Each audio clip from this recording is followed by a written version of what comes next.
Hello दोस्तों, स्वागत है आप सभी का आपके अपने यूट्यूब चैनल श्री विच विकास पाठक में। तो आज का वीडियो बहुत ही इंपॉर्टेंट होने वाला है। इसमें हम लोग बात करेंगे पिछले साल जो 2022 में 8 क्लास का एग्जाम हुआ था कंपार्टमेंटल वाला, उसमें जो क्वेश्चन आया हुआ था साइंस का, उसका 50 मोस्ट इंपॉर्टेंट ऑब्जेक्टिव देखने वाले हैं। ठीक है, 50 ऑब्जेक्टिव देखेंगे जो इस बार का एग्जाम होगा 8 क्लास का, उसके लिए भी काफ़ी ज़रूरी होगा ये वीडियो। तो जल्दी से इस वीडियो को देख लीजिए। ठीक है, पहला सवाल होगा साइंस में कि प्रतिबिंब में वस्तु कैसा दिखता है। प्रतिबिंब में वस्तु कैसा दिखता है, तो वस्तु का तो देखिए, वस्तु का दायां बायां ओर दिख जाता है और दायां का बायां दिखता है, तो यानी दोनों हो जाएगा। 51 का हो जाएगा 3 दोनों। यानी प्रतिबिंब में वस्तु कैसा दिखता है, वस्तु का दायां बायां और वस्तु का बायां दायां। आगे प्रदीप्त पिंड कौन कौन से, प्रदीप्त पिंड किसे कहते हैं, जो हमें प्रकाश देता है। ठीक है, तो चंद्रमा और तारा दोनों देता है, इसलिए दोनों हो जाएगा। 52 का हो जाएगा दोनों।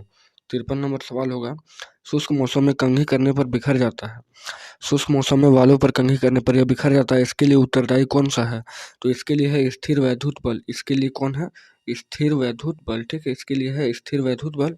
और जब वो होगा तो आपका ये बाल जो है बिखर जाता है, स्थिर वैद्युत बल। नेक्स्ट होगा, पृथ्वी द्वारा वस्तु पर लगाया गया आकर्षण बल क्या कहलाता है, तो पृथ्वी द्वारा वस्तु पर लगाया गया आकर्षण बल गुरुत्वीय बल कहा जाता है, गुरुत्व ग्रेविटेशनल फोर्स।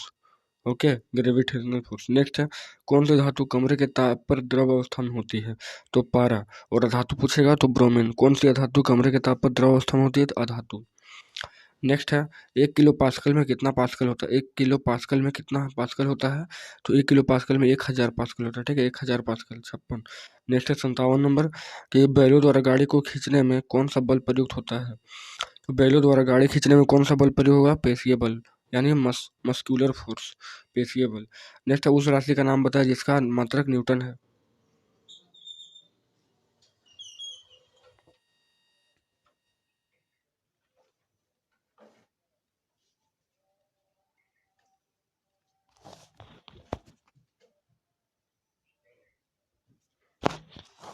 तो बोला है कि उस राशि का नाम बताया जिसका मात्रक न्यूटन है, तो बल हो जाएगा। बल का मात्रक क्या है, न्यूटन। नेक्स्ट है, परावर्तन के कितने नियम हैं, तो परावर्तन के 2 नियम है, परावर्तन के 2 नियम है। आगे है कि आपतन कोण तथा परावर्तन कोण का मान समान होता है। आपतन कोण का मान परावर्तन कोण का मान क्या होता है, बराबर होता है। आगे है, समतल दर्पण से बना प्रतिबिंब हमेशा कैसा होता है, तो समतल दर्पण से बना प्रतिबिंब आभासी और वास्तविक दोनों होता है, इसलिए दोनों दिया गया है, 1 और 2 दोनों। नेक्स्ट क्वेश्चन 62 नंबर की, आपतन कोण परावर्तन कोण के बराबर होता है सदैव, कभी कभी विशेष दशाओं में, यानी सदैव। आपतन कोण परावर्तन कोण के बराबर होता है हमेशा। ठीक है। नेक्स्ट, धातुओं का वह गुण जिसके कारण उन्हें पीट कर शीट में परिवर्तित किया जाता है, वह क्या कहलाता है, तो उसे आघातवर्धनीयता बोलते हैं। आगे, धातुएं उष्मा की क्या होती है, तो धातुएं उष्मा की सुचालक होती है। क्या होती है, धातुएं जो है उष्मा की सुचालक होती है। ठीक है, 64 का हो जाएगा 1 नंबर। आगे 65वां नंबर सवाल है, जिन पदार्थों से होकर विद्युत का चालन नहीं होता उन्हें क्या कहते हैं, तो उन्हें कुचालक कहते हैं, कुचालक। जिन पदार्थों से विद्युत का चालन नहीं होता उसे कुचालक कहते हैं। आगे है, विद्युत सेल में कितने टर्मिनल होते हैं। ठीक है, विद्युत सेल में कितने टर्मिनल होते हैं, तो धन टर्मिनल और ऋण टर्मिनल, 2 टर्मिनल होता है। आगे 67 नंबर, निम्न में कौन सी धातु जिसके विद्युत लेपन से किसी वस्तु की चमक को बढ़ाई जा सकती है, तो वो है क्रोमियम। क्रोमियम का विद्युत लेपन कर देंगे तो किसी भी वस्तु का चमक को हम लोग क्या कर सकते हैं, बढ़ा सकते हैं। 68 नंबर होगा कि निम्न में विद्युत की हीन चालक कौन होती है, तो हीन चालक यानी जिससे थोड़ा थोड़ा चालन हो जाएगा, आसुत जल। आसुत जल यानी डिस्टिल्ड वाटर। ठीक है, उससे हो जाता है। आगे, निम्न में कौन सा गुण धातुओं का नहीं है, तो देखिए, धातु चमकदार होता है, चालकता उसका होता है और तन्यता भी होता है, तो धातु भंगुरता नहीं होता है। ठीक है, ये अधातु का गुण है। 70 नंबर है, अधात्विक ऑक्साइड प्रायः होते हैं। अधात्विक ऑक्साइड की प्रकृति होती है अम्लीय, जबकि धात्विक ऑक्साइड की प्रकृति होती है क्षारीय। तो अधात्विक ऑक्साइड की प्रकृति होगा अम्लीय प्रकृति। आगे, सोडियम को केरोसिन तेल में डालकर क्यों रखा जाता है, क्योंकि यह ऑक्सीजन के साथ तेजी से अभिक्रिया कर लेता है, क्योंकि यह तेजी से ऑक्सीजन के साथ अभिक्रिया कर लेता है। नेक्स्ट होगा, धातुओं के गलनांक और क्वथनांक क्या होते हैं, तो धातुओं के गलनांक और क्वथनांक प्रायः होते हैं उच्च। ठीक है, हाई लेवल के होते हैं। निम्न में कौन विद्युत घंटी का अवयव नहीं है, तो लोहे की पत्ती, कुंडली, संपर्क पेच और चुंबकीय सुई। तो विद्युत घंटी का अवयव कौन है, चुंबकीय सुई। आगे होगा कि बल का ऐसा मात्रक क्या होता है, तो बल का ऐसा मात्रक देखिए होता है केजी मीटर पर सेकेंड स्क्वायर। ठीक, माइनस का स्क्वायर लग जाएगा इसमें। आगे है कि कुली भारी बोझ उठाते समय सिर पर कपड़े को गोल लपेट कर रखता है, क्यों, बोला है बल बढ़ाने के लिए, दाब बढ़ाने के लिए, दाब कम करने के लिए और बोझ को कम करने के लिए। तो कूली जो भारी बोझ उठाते समय सिर पर कपड़े की गोल लपेट रखता है, इसको बोझ को बल बढ़ाने के लिए, दाब बढ़ाने के लिए, ठीक है, दाब बढ़ाने के लिए, दाब को कम करने के लिए, दाब को कम करने के लिए। आगे है कि द्रवों द्वारा लगाया गया दाब गहराई बढ़ने से, द्रवों द्वारा लगाया गया दाब गहराई बढ़ने से क्या होता है? तो द्रवों द्वारा लगाया गया दाब गहराई बढ़ने से बढ़ता है। नेक्स्ट है 67 नंबर, 77, दाब का ऐसे मात्रक क्या है? तो दाब का ऐसे मात्रक पास्कल भी होता है, न्यूटन प्रति वर्ग मीटर भी होता है, ठीक है। क्या बोला है? न्यूटन प्रति मीटर स्क्वायर, ये भी होता है और पास्कल दोनों होता है, तो इसलिए इसमें एक और दो दोनों लग जाएगा। 78 नंबर है, सजीव के शरीर की संरचनात्मक और क्रियात्मक इकाई क्या कहलाती है? तो वो कोशिका यानी सेल कहलाती है। आगे ब्रेड या इडली फूल जाती है, इसका क्या कारण है?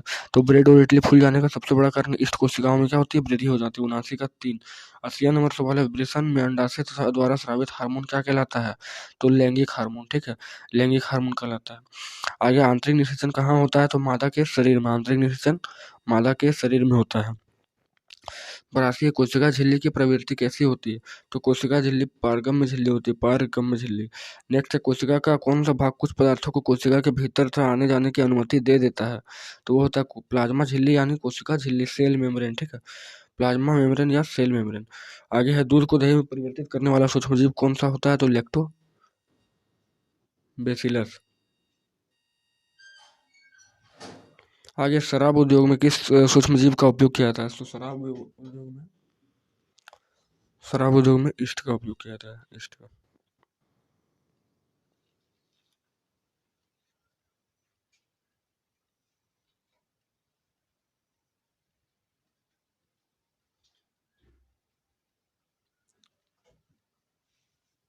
तो शराब उद्योग में ईस्ट का उपयोग किया जाता है, ठीक है। नेक्स्ट है, नेक्स्ट एक टेडपोल जिस प्रक्रम द्वारा वयस्क में विकसित होता है, टेडपोल वो क्या होता है? वह तो कायांतरण होता है, उस क्रिया को हम लोग क्या बोलते हैं? कायांतरण। 87 नंबर, सूक्ष्मजीव को देखा जा सकता है किससे? सूक्ष्मदर्शी से, सूक्ष्मजीव को सूक्ष्मदर्शी से देखा जा सकता है। नेक्स्ट है, इष्ट शोषण के दौरान कौन सा गैस उत्पन्न करता है?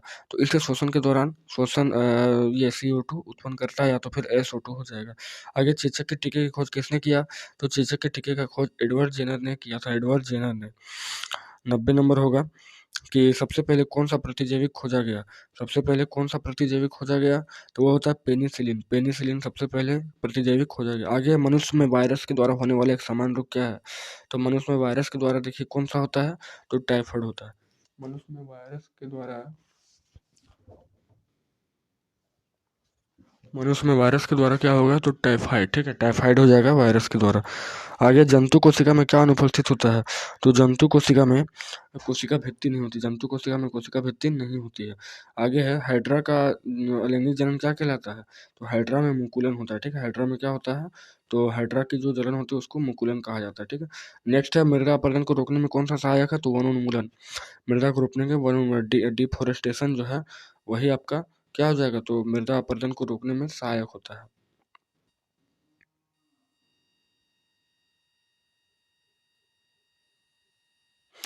या तो सॉरी दोस्तों, मृदा अपरदन को रोक, मृदा अपरदन का कारक पूछा नहीं है तो वनोन्मूलन नहीं होगा। मृदा अपरदन को रोकने में सहायक कौन है? तो वो हो जाएगा आपका वृक्ष, ठीक है, वृक्ष हो जाएगा। मृदा अपरदन को रोकने में कौन है? तो वृक्ष हो जाएगा, ठीक है, वृक्ष हो जाएगा। आगे है, आगे जो सवाल है वो है, वन जीव संरक्षण के लिए संरक्षित क्षेत्र क्या कहलाता है? तो उसको जैव मंडल बायोस्फीयर रिजर्व कहा जाता है, ठीक है। आगे है, किस अवस्था में मनुष्य के शरीर में अनेक परिवर्तन आते हैं? तो किशोरावस्था में अनेक, किशोरावस्था और यौवन अवस्था में भी बहुत ज़्यादा आता है, यानी यूथ में बोल सकते हैं आप, यूथ में परिवर्तन आता है। नेक्स्ट है, नेक्स्ट सवाल होगा यहाँ पे कि संक्रमित माँ से उसके शिशु में किसके द्वारा HIV हो जाता है?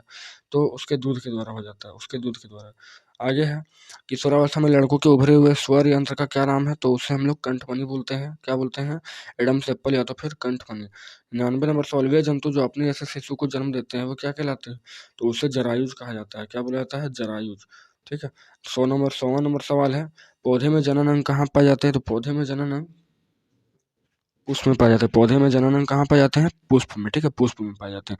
तो ये रहा पूरा 1 से लेकर 40 50 नंबर ऑब्जेक्टिव, 50 को ऑब्जेक्टिव देखा हमने साइंस का, काफ़ी इंपॉर्टेंट था ये सेशन। तो आई होप आप सभी ने अच्छे से देखा होगा इसको। तो मिलते हैं फिर एक बेहतर वीडियो में, तब तक जय हिंद, जय भारत।